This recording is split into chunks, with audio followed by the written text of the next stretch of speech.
আসসালামু আলাইকুম, সবাইকে শুভেচ্ছা জানাচ্ছি আমাদের আজকের ভিডিওতে।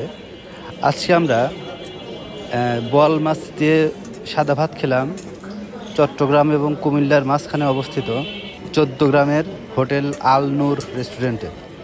তো হাইওয়ের পাশের রেস্টুরেন্ট হিসাবে আমার আসলে কনফিউশন ছিল, এদের মাছটা আসলে কেমন হবে বা ছোটো পিস দিয়ে বড় পিসের দাম নিবে এরকম হবে কি না। তো পরে আসলে মাছটা যখন আমাদের সামনে আসলো তখন দেখলাম না, ঠিক আছে, 250 টাকার পিস হিসাবে মাছের সাইজটা ঠিক আছে। এবং মেন বিষয় হচ্ছে হাইওয়ের পাশের রেস্টুরেন্ট হিসেবে যেরকম দাম থাকা দরকার তার থেকে আমার কাছে দামটা কম মনে হয়েছে। তো আপনারা যারা এই রোডে চলাচল করেন, হোটেল নূর এই রেস্টুরেন্ট আপনারা একবার ট্রাই করে দেখতে পারেন। এদের মাছের টেস্টটা খুব ভালো, আমার কাছে ভালো লেগেছে। আপনারাও কমেন্টে জানাবেন আপনাদের কাছে কেমন লেগেছে। আমাদের চ্যানেলটা সাবস্ক্রাইব করবেন। নতুন নতুন ভিডিও নিয়ে আমি আপনাদের সামনে আসব। সে পর্যন্ত ভালো থাকবেন। আল্লাহ হাফিজ।